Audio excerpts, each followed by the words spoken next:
Snehal Nimgire digital प्रभातमध्ये तुम्हा सर्वांचं स्वागत आहे। खरं तर आज आषाढी एकादशी आहे आणि त्याच निमित्ताने आपण पाहतो की पुणे शहरामध्ये विठ्ठलवाडीमध्ये एक विठ्ठलाचं मंदिर आहे आणि त्या ठिकाणी आपण पाहतो की संपूर्ण पुणेकर जे आहेत ते या ठिकाणी दर्शन घेण्यासाठी येत असतात आणि त्याच मंदिराचे विश्वस्त आता माझ्यासोबत आहेत माजी आमदार कुमार गोसावी सर। काय सांगाल या मंदिराबद्दल, कशी स्थापना झाली आणि त्याबद्दल थोडं? स्थापना झाल्यापासून इथं यात्रा सुरू असते। अलीकडे नागरीकरण मोठ्या प्रमाणात आल्यामुळं खूप नागरिकांची गर्दी होते। प्रत्येकाला दर्शन हवं असतं, पण इथं मुखदर्शनच दिलं जातं आषाढीच्या दिवशी। इतर दिवशी मंदिर फुलं असतं आणि प्रति पंढरपूर ज्यांना जाता येत नाही अशी आणि आसपासचे नागरिक सर्व दर्शनाला येऊन एक यात्रेचा आनंद लुटतात। पण याबरोबर खऱ्या अर्थाने पांडुरंगाने संतांच्या तोंडून समाजाला एक तत्त्वज्ञान सांगितले, फिलॉसॉफी सांगितलेली आहे। त्याचं आचरण आपण खऱ्या अर्थाने केलं ना तरच समाज सुखी होऊ शकतो। इथं भेदभाव संतांच्या जागी नाही, त्यांच्या विचारातही नाही, सर्व समान आहेत।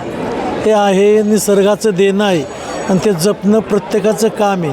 हीच अपेक्षा संतांची असते, त्याप्रमाणे वागलं तर समाज खरंच सुखी होईल। काय वाटतं आता, म्हणजे या मंदिराची स्थापना कधी झाली? या मंदिराबद्दल थोडंसं 16 आणि 17व्या शतकामध्ये या मंदिराचं डेव्हलपमेंट झालेलं आहे। 16व्या शतकात बहुतेक उत्तरार्धामध्ये निम्मा पाट बांधला आणि निम्मा 17व्या शतकात बांधलेला आहे।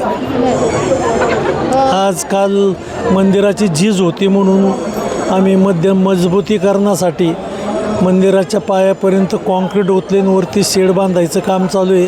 कारण दगड कुजायला लागलेला आहे ऊन वारा पाऊस यामुळं, जो कच्चा दगड आहे आणि जर त्याला धोका जर पोचणार असेल तर आजच त्याची दुरुस्ती केली पाहिजे, देखभाल केली पाहिजे। हा दृष्टिकोन ठेवून आमच्या ट्रस्टीने हे काम यंदापासून चालू केलेलं आहे। रंगरोटी तर नित्याप्रमाणे दर 2 वर्षांनी आम्ही करीतच असतो। लहान सहान ज्या गोष्टी त्या रोजच चालू असतात। बरं, भाविकांकडून कसा प्रतिसाद मिळतो? खूप मोठ्या संख्येने 22 या ठिकाणी आहे। त्या जवळजवळ 3 लाखाच्या पुढे यात्रा पाऊस उघडल्यामुळे यावर्षी जाऊ शकत। आणि नागरीकरण वाढल्यामुळं अलीकडे पार्किंगच्या समस्या उद्भवतात। आरोग्याच्या बाबतीत महानगरपालिकेने उत्तम काम केलेलं आहे, MSAB वाल्यांनी केलं आहे आणि सर्वात महत्त्वाचं बंदोबस्त हा शेंगड पोलीस स्टेशनचे पाटणकर यांच्या नेतृत्वाखाली उत्तम प्रकारे लावलेला आहे। त्यामुळं आत्तापर्यंत तरी काही या ठिकाणी अपेक्षित असं घडलं नाही। प्राचीन मंदिर आहे खरं तर 16व्या 17व्या शतकातील। काय म्हणजे भाविकांची गर्दी कशा पद्धतीने असते आणि कशा पद्धतीने नियोजन करता तुम्ही? भाविक सर्वच मंदिरात येतात असं नाही, काही कळसाचे दर्शन घेऊन जातात आणि त्यातच समाधान मानतात। शेवट प्रत्यक्ष पायाला हात लावणं, कळसाचं दर्शन किंवा मुखदर्शन घेणं ह्यामध्येच जवळजवळ 80% भाविकांना आनंद असतो। पण 20% आता काय ओळख आहे वगैरे वगैरे VIP म्हणून तो थोडा त्रास होतोच आणि तो चालला। पुण्याहून स्नेहल निमगिरे, डिजिटल प्रभात।